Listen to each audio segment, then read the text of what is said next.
안녕하세요. 공주수학입니다. 이번에는 농도 문제에 대해서 개념을 한번 봅시다.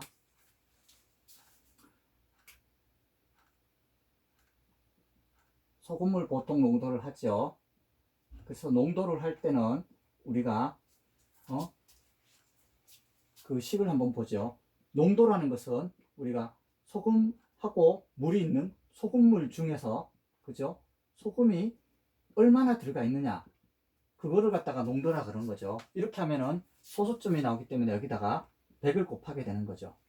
그래서 이것에서 보통 이 소금물의 농도를 구할 때는 이 소금의 양을 두고 많이 하죠. 그러면 소금에 대한 공식은 어떻게 돼요?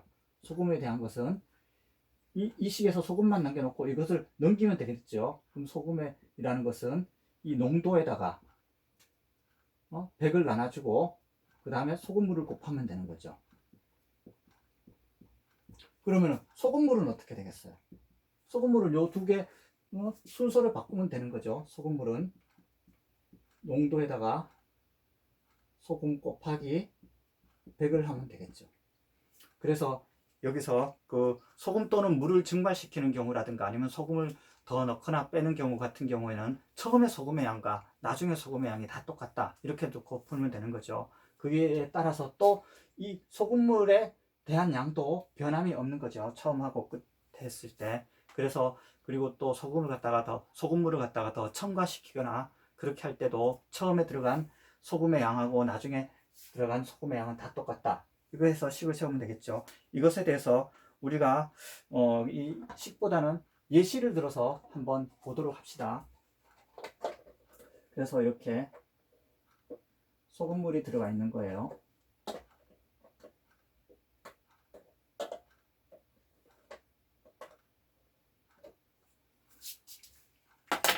그래서 소금물 10% 소금물 200g이 들어있다고 쳐봐요. 여기다가 우리가 좀 싱거워 가지고 우리가 소금물을 더 첨가를 한 거죠.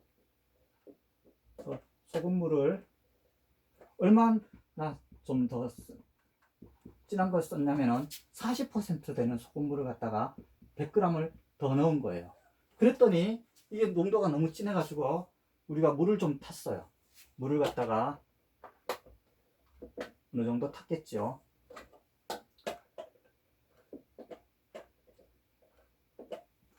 그래서 여기다가 물을 넣은 거예요. 물 같은 경우는 이 0%가 되는 거죠. 이렇게 물을 넣었더니 적당한 양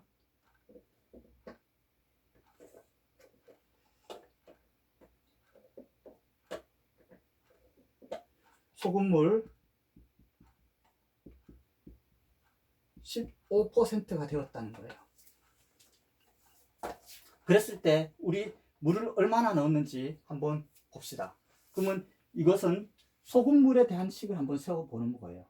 소금물에 대해서 식을 세워보면은 여기 200g이 들어있죠. 그럼 200g 소금물에다가 100g 의 소금물을 더하고 여기 물을 다 더했을 경우 전체 소금물이 되는 거죠. 근데 우리가 물을 섞은 것을 우리가 구하려고 하니까 여기 물의 양을 갖다가 우리가 X로 넣읍시다. 그럼 이 전체 소금물의 양은 300 플러스 X g이 되는 거죠. 그럼 여기에 대해서 소금에 대한 식을 한번 세워봅시다. 소금에 대한 식은 100분의 10 곱하기 200 플러스 100분의 40 곱하기 100 플러스 요거는 물이라 그래도 그대로 다 해줘요. 그래야 나중에 그게 없어요. 100분의 15 곱하기 300 플러스 x가 되는 거죠. 그럼 여기 100이 다 없어지겠죠. 100으로 다 곱해주면은. 그리고 여기다 보니까 5로 다 나눌 수 있는 거죠. 5로 나누게 되면 여기는 2가 되고 400이 되겠죠. 여기는 5, 8이니까 800이 되는 거고 여기는 0이 돼서 없어지는 거고 5로 나누면 3이 되겠죠. 3, 3은 900 플러스 3x가 되는 거죠. 그럼 3x만 남기고 넘기면은 1200은 1200에서 900을 빼는 거죠. 1200에서 900을 빼게 되면 바로 계산합시다. 그러면 300x가 되는 거죠. 그러면은 이거는 3x. 결국 x는 100g을 더 넣은 거네요. 그죠? 물을 100g을 더 넣은 거예요. 그래서 물을 100g을 더 넣었다고 치면은 여기 소금의 양을 한번 구해 봅시다. 소금의 양은 여기가 어떻게 돼요? 소금의 양은 그대로 계산하면은 20g이 되는 거죠. 소금의 양이에요. 여기 소금의 양. 그럼 요거는 하면은 40g이 되는 거죠. 소금은 물에는 소금이 없어요. 그럼 소금은 100이니까 4를 곱하면은 60이 되는 거죠. 그래서 이 소금물도 전체를 더하면은 이 식이 나오는 거고, 소금에 대한 식도 두 개를 더하고 물을 더했을 때 전체 60g이 나온다는 것을 알 수가 있는 거죠. 그래서 이렇게 소금물에 대해서 할 때는 이 소금물에 대한 식을 세우고, 그 다음에 이 소금에 대한 식을 세워서 하면은 이 소금물에 대한 문제는 다 풀 수가 있는 거죠. 그 다음에 우리가 1에 대해서 한번 봅시다. 1이라는 것은 우리가 전체를 1로 놓고 푼 거죠. 그죠? 그래서 처음에 1시간 동안에 한 1의 양에다가, 그죠? 우리가 X시간을 일한 거예요. 그렇게 하면 이게 전체 1의 양이 되는 거죠. 그래서 이 1시간 동안에 한 1이라는 것은 이 전체 1의 양에다가 이것을 갖다가 X로 나눠주면 되는 거죠. X시간으로. 그러면은 우리가 이 전체 1의 양을 1로 뒀다고 봅시다. 이 전체 1의 양을 1로 뒀을 때 전체 1의 양을 1로 둔다면은, 그렇죠. 이 1시간 동안에 한 1이라는 것은 X시간분의 1이 되는 거죠. 그죠? 이것도 한번 예를 들어 봅시다.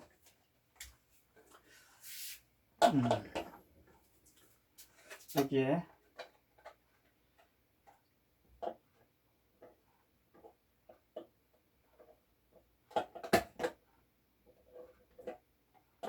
A가 일하는 거예요. A가 일한 양을 갖다가 A시간 일한 거죠. 그럼 A 일한 것을 전체를 1로 둔 거예요. 그러면 1시간 동안에 얘가 한 1의 양은 A분의 1이 되겠죠. 그러면은 B가 또 이 한 1의 양을 봅시다.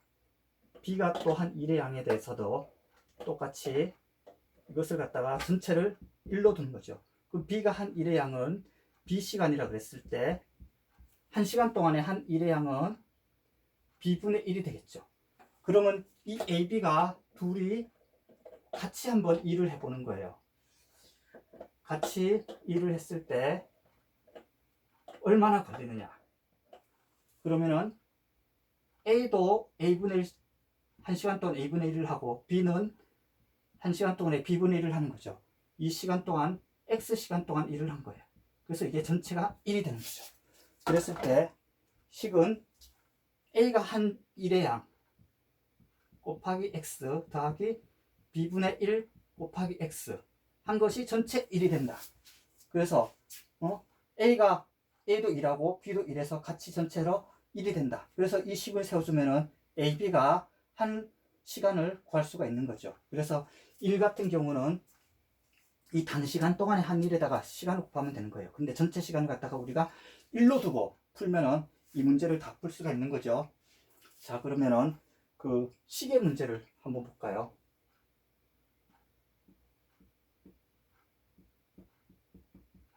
시계 같은 경우는 우리가 거리로 다 두는 게 아니라 분침과 시침의 각도가 얼마나 움직였는가 그거를 보는 거죠.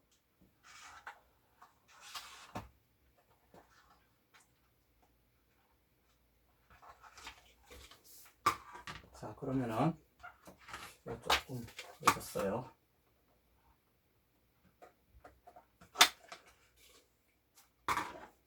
그러면 여기가 이렇게 나눠졌을 때 여기가 12, 3, 6, 9가 되는 거죠.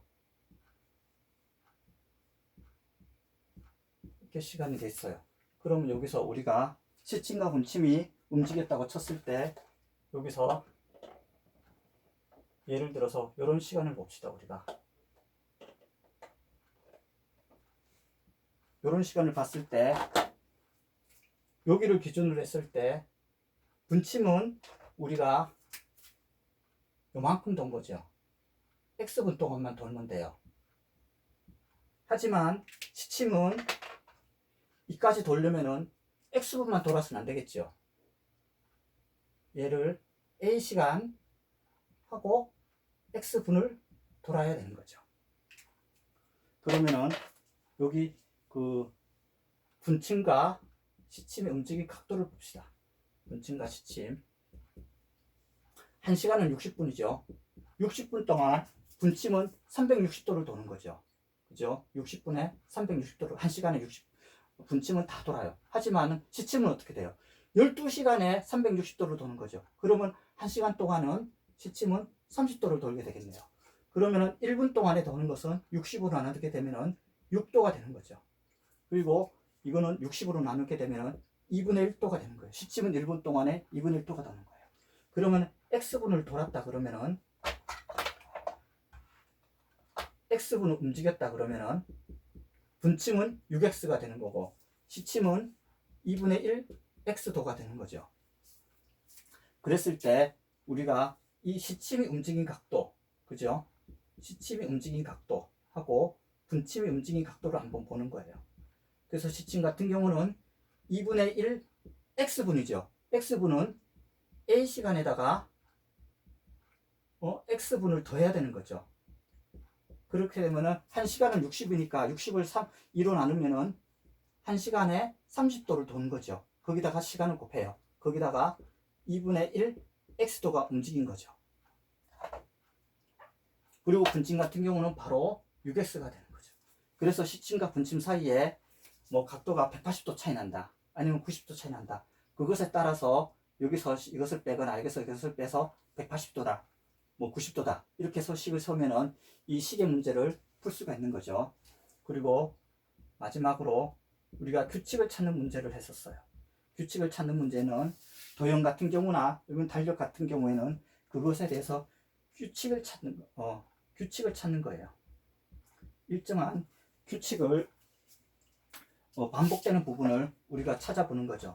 반복되는 부분을 찾아가지고 거기서 우리가 규칙을 찾게 되는 거죠. 그래서 규칙에 대해서 예를 한번 들어볼까요? 1단계가 이런 사각형이 있어요. 사각형이 있는데 여기다가 나무 성냥개비를 갖다가 추가한 거죠. 그리고 이렇게 계속 이렇게 추가했다고 봐봐요. 여기서 여기 N단계, 여기선 2단계, 3단계, 여기서는 1단계라 쳤을 때 1단계에서는 4개 들어간 거죠. 그 다음에 2단계에서는 4개에다가 3개가 추가된 거고 3단계에서는 4개에다가 또 3개에다가 3개가 추가된 거죠. 그렇게 해서 이것이 N단계가 됐을 때는 4에다가 3에 N-1을 하면 되는 거죠. 그래서 결국 3N 플러스 1이 된다는 거죠. 그래서 이렇게 규칙 찾는 문제에 대해서는 이 반복되는 부분을 한 서너 개만 찾게 되면 이 규칙되는 부분을 찾을 수가 있어요. 자, 그래서 이렇게 우리가 전반적으로 1차 방정식의 활용에 대해서 개념을 한번 보았어요. 여러분들도 이렇게 개념을 한번 종이에 한번 적어 놓고 한번 연습을 한번 해보기 바래요. 이 개념도 중요하지만은 1차 방정식 활용에서는 문제를 많이 푸는 것이 더 중요하다고 생각을 해요. 자, 그러면 제가 인사하고 난 다음에 이 판서를 보여줄 테니까 다시 한번 보시기 바래요. 감사합니다.